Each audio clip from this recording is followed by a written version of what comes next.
Welcome to Rockstar Doctor Life. I'm Melissa Longo, and each episode, my guests and I will bring you fresh, fun ways to rock your life as a health professional and create a business that aligns with who you are and the life you want to live.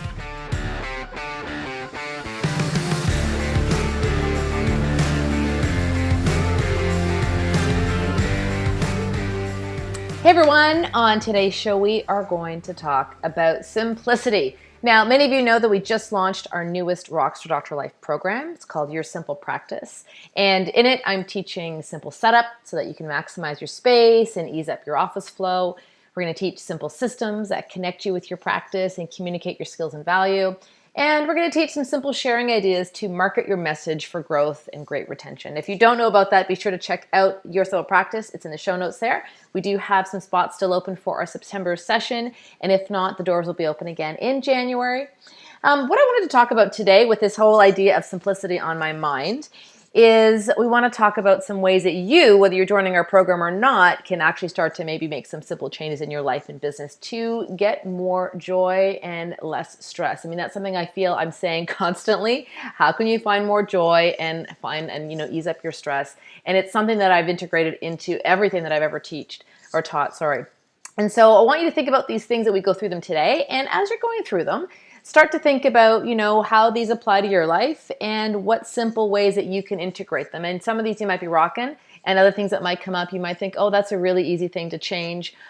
Some of the things, when I get to them, you're going to realize that they are simple, but they're not necessarily easy. And so at the end of today's show, I want you to think about one thing that maybe you can work on. If you want a summary of all these things we're talking about today, be sure to also head to the show notes. And there is a PDF that I created for you, so you can print it out and refer back to it and have a nice, easy way to find some simplicity in your life.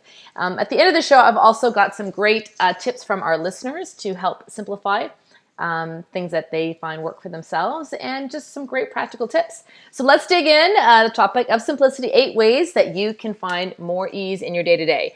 Simple thing in your practice. My number one communication tip that I give to my clients is ask questions in your practice. This might be something that you've heard before, but are you actually doing it? I think that questions are so vital to connect us, to help us understand what's going on with people's health and to provide the best care, but also to get really, really critical feedback about our approach and our care so that we can continue to improve our relations and our customer service experience.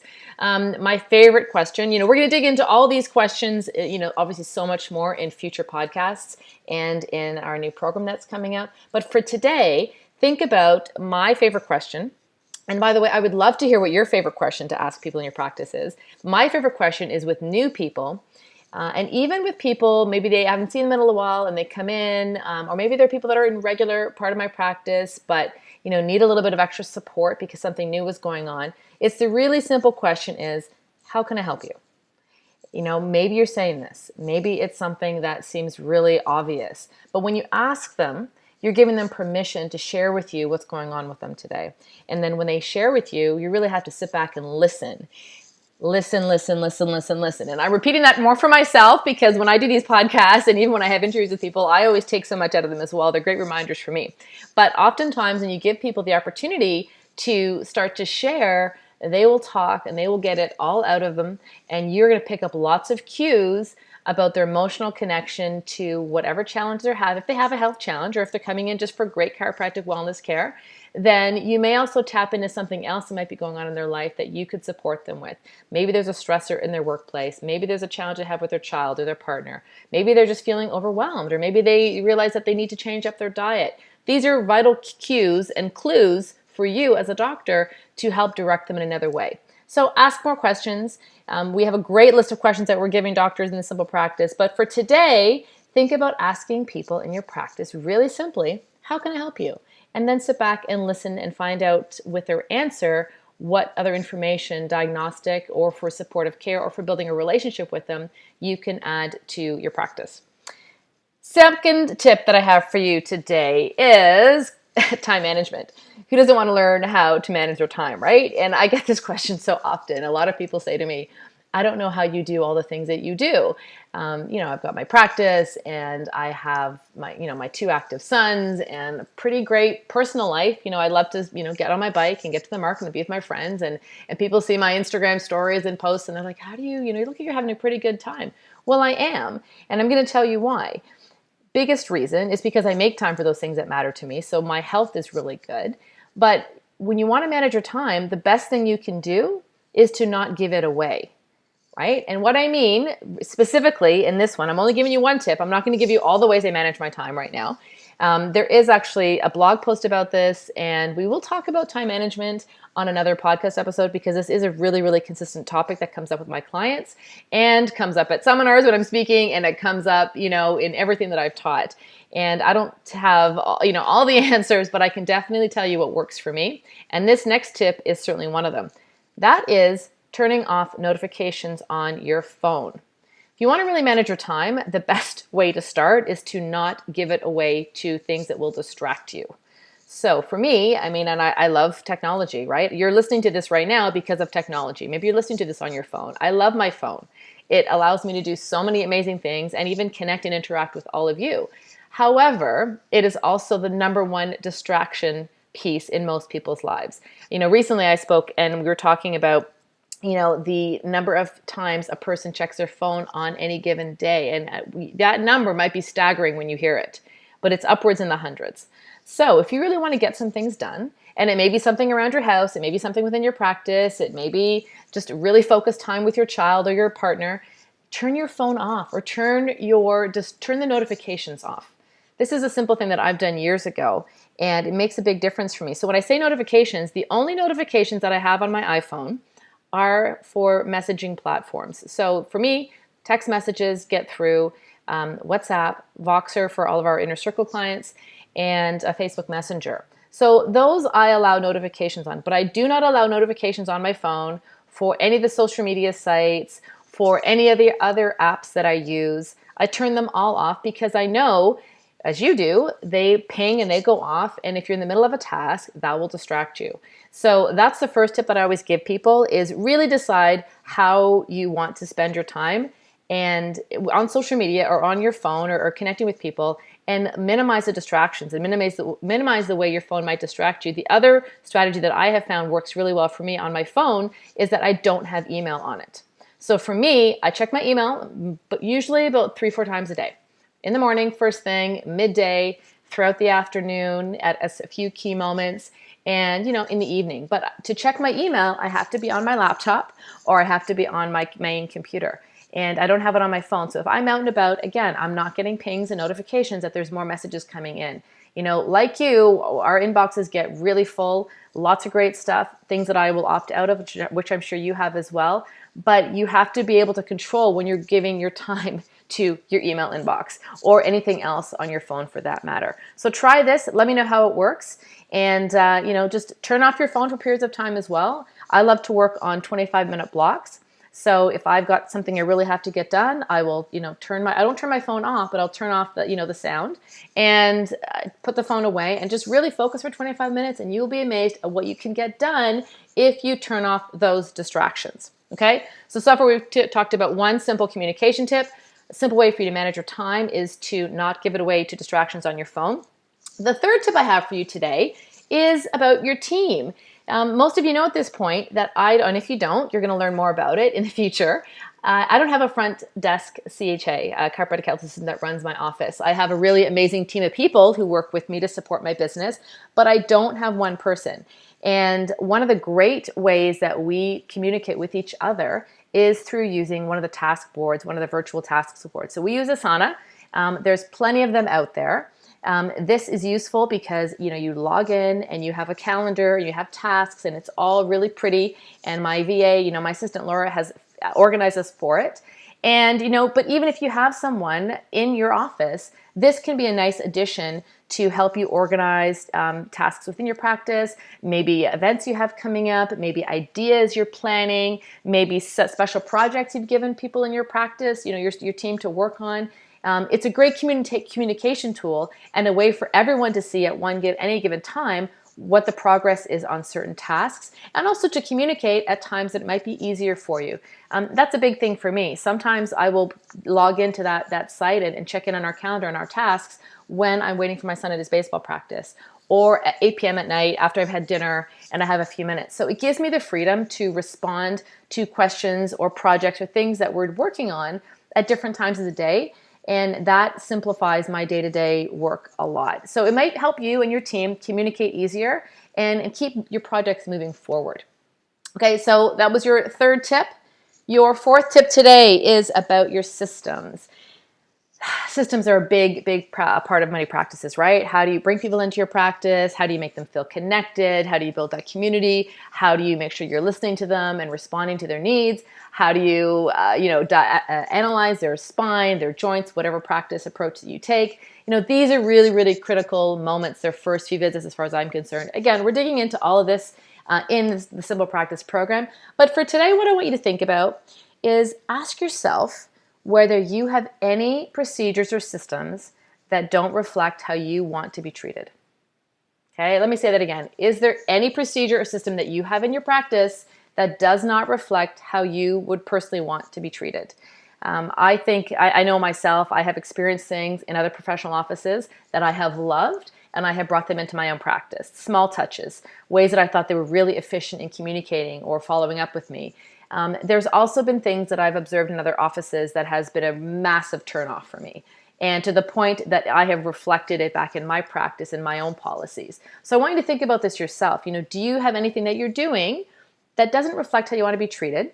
And actually put yourself through your initial few visits. Pretend you can role play this with your team or just do it on your own if you need to, but put yourself through your initial visit.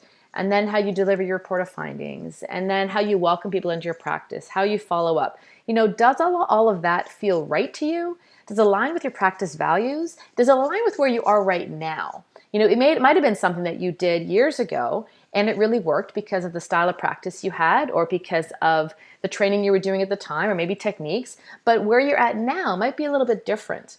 And I'm saying that specifically for me because, as you know, I've had to adapt my systems to reflect that although I have an amazing team, I don't have someone at my front desk all the time. So some of the subtle things that I used to do have had to evolve to still have the same effect, but to be delivered in a different way. And also, as I've evolved as a doctor and my values have shifted over time, and what I want for my practice has shifted with my clinical care, your systems have to reflect that. So take some time to go through this.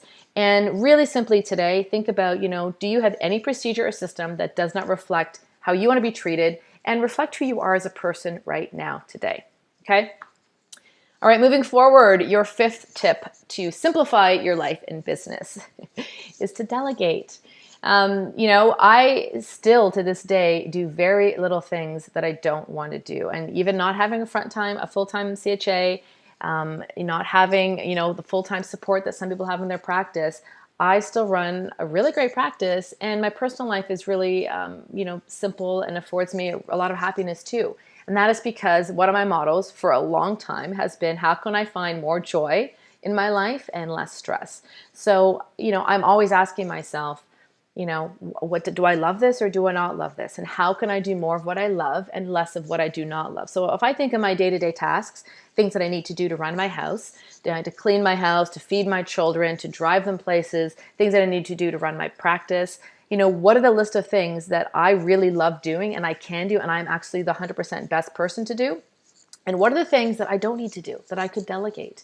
And I want you to make a list of this yourself and start to think about how can you simplify the things that are on your list of things to do.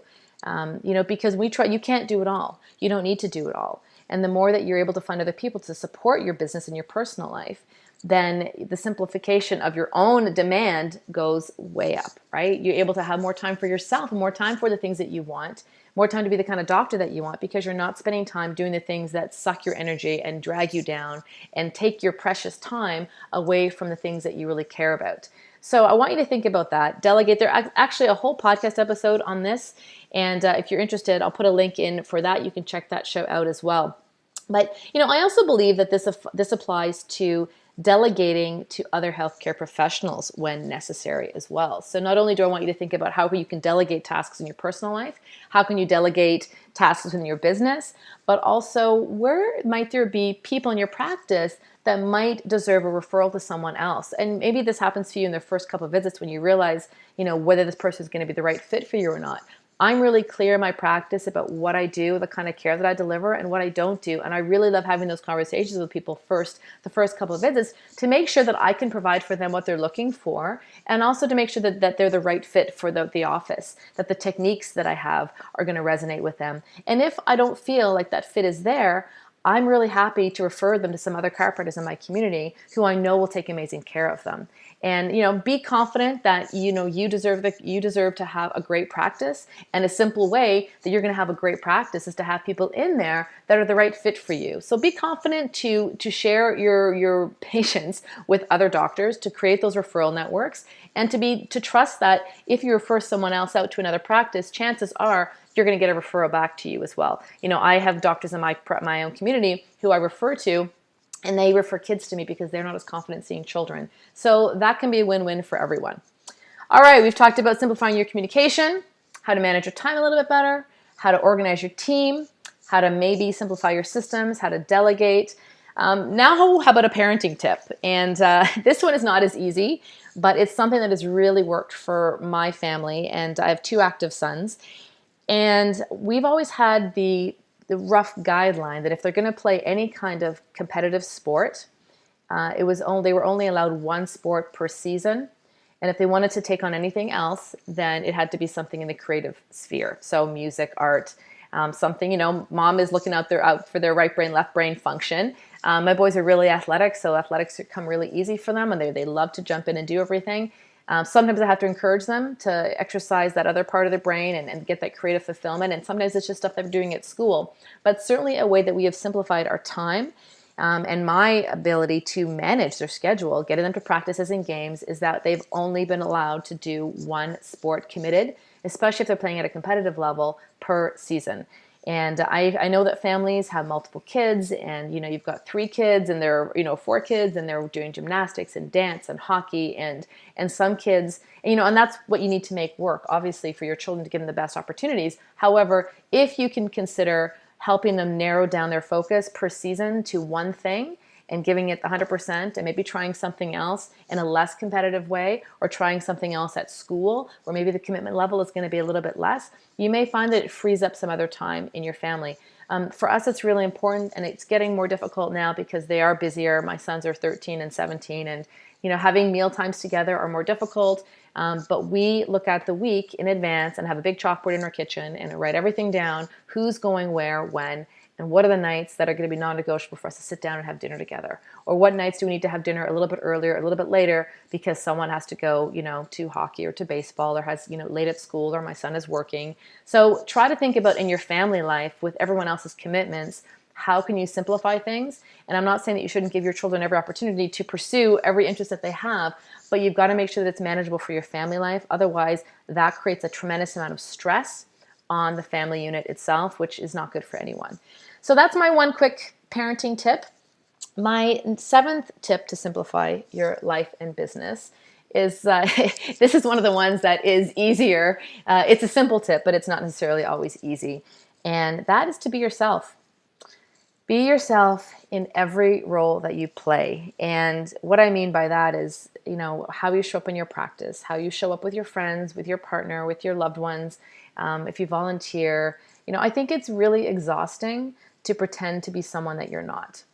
And this can extend into how you speak, how you dress, the environment, your home environment, in your practice. Does your practice space reflect you and your interests? I had a doc say to me just the other day how, he's in a partnership practice, and he goes in and the music that's being played isn't really his jam. He'd love to be in there and just grooving and adjusting and have stuff on the walls that reflects him. And obviously these are things that you compromise when you're in a partnership situation. But, can you make your space, and, how can you show up in every environment that you're in a way that feels most connected to who you are? I hate, the word authentic gets thrown around so much, but really it is what it comes down to.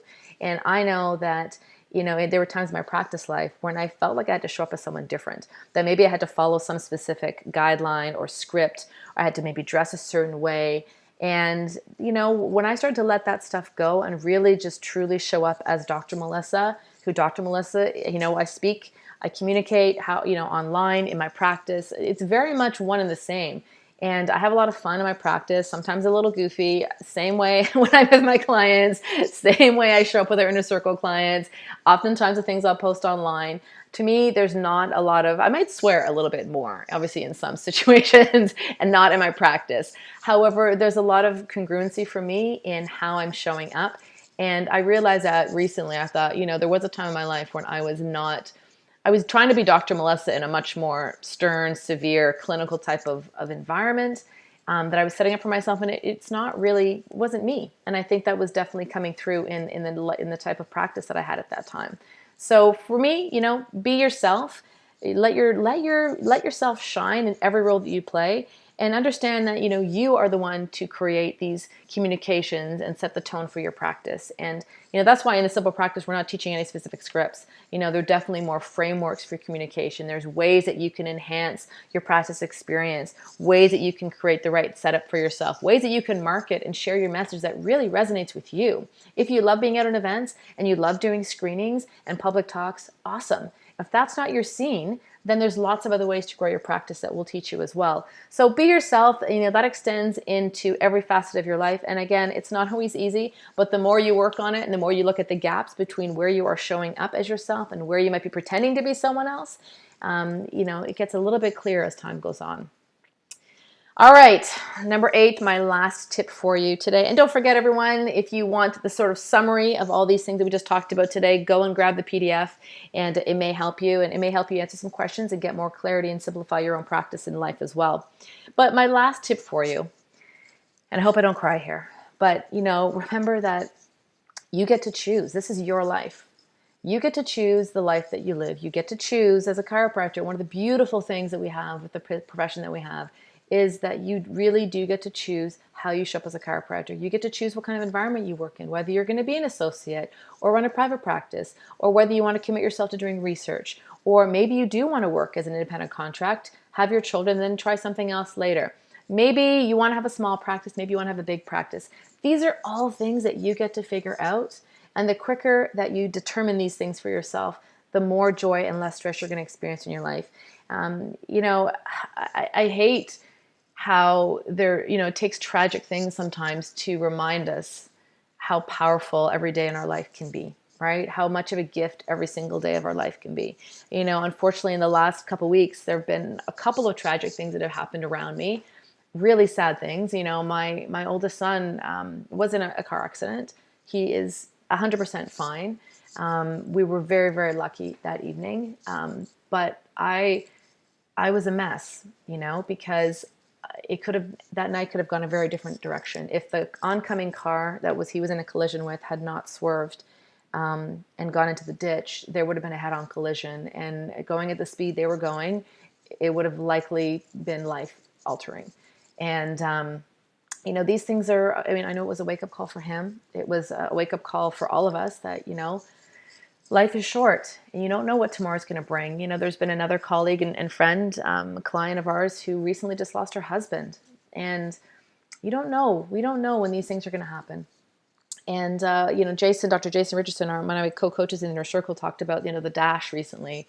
And, the dash between your date of birth and the last day of your life. And how are you going to live that dash? What's your impact going to be on the world? How do you want to show up? How do you want to show up in your relationships? How do you want to show up in your practice? What is the impact that you want to have in your community?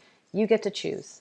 You get to choose. And the impact that you have, the reason that you're here may not be for what you thought it was. Maybe it is going to be to just show up and be the best parent that you can be, to raise those kids and to be incredible humans who are then going to go and change the world. Maybe it is to be there to support your partner in some way that they need right now. Maybe it is to rock your practice and change the health of your community. Likely it's a combination of all these things. But just remember that life is short. There is no dress rehearsal. And if you're waiting till another day to start advocating for what you believe you want in your life and how you believe you were best put on this planet to help people, tomorrow's too late. You need to start now. If that really sounds daunting, let me take a big breath there. If that really sounds impossible or like a big challenge to really start to even get clear on what you might want for yourself, go grab that free download that we have, the Rock to Doctor Life ebook. It's there to help you go through this sort of 3-step process that I've taught over and over again. It is actually, the whole training of it is one of the bonuses in the Simple Practice. However, if you want to just work at your own pace, go grab it. One of my girlfriends recently just downloaded it. She sent me a really great text yesterday saying, oh my God, this is amazing. It's so well done. I can't believe I haven't given this any thought in the last few years, being busy with my kids and just moving with the flow of life. Realizing now that my kids are getting older, I can actually start focusing on maybe where I want my life and business to go. Thank you so much for doing this. It's really beautifully done. Great job.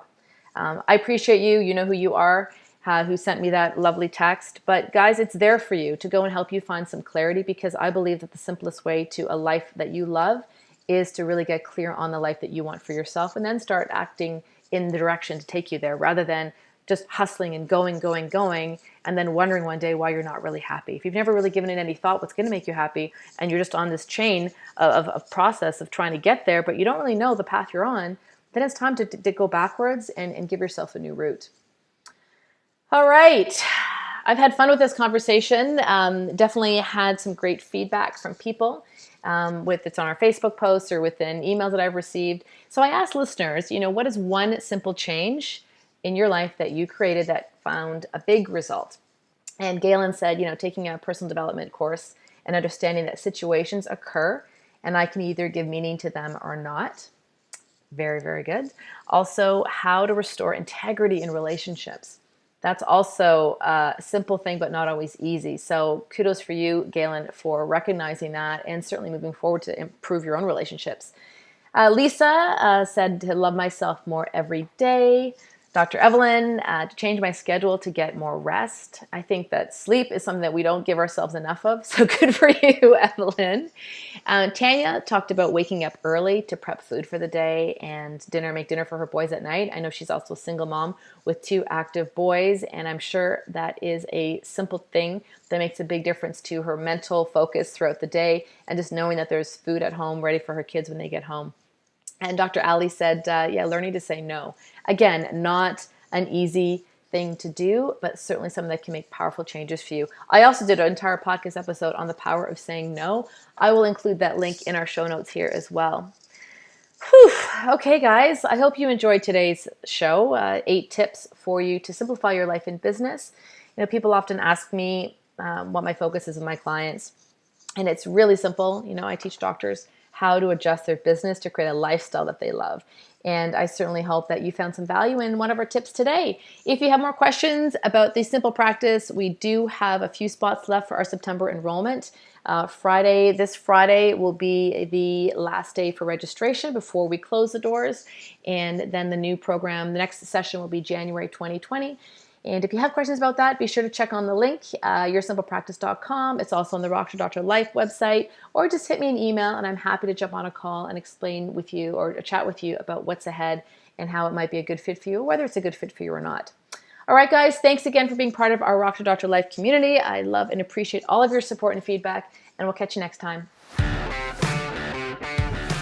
I hope you enjoyed today's show. Find out more about today's guests and everything else that we talked about in the show notes. You can also find all this content and so much more, including videos, blog posts, and how you can work with me on the Rockstar Doctor Life website. If you haven't yet reviewed the show, we'd love it if you headed on over to iTunes, subscribe, and leave us a review about what your thoughts are about future episodes for the show and what you like best. Feel free to connect with me on Instagram at Melissa Longo DC, and of course on Facebook. Thanks again for listening. We'll see you next time.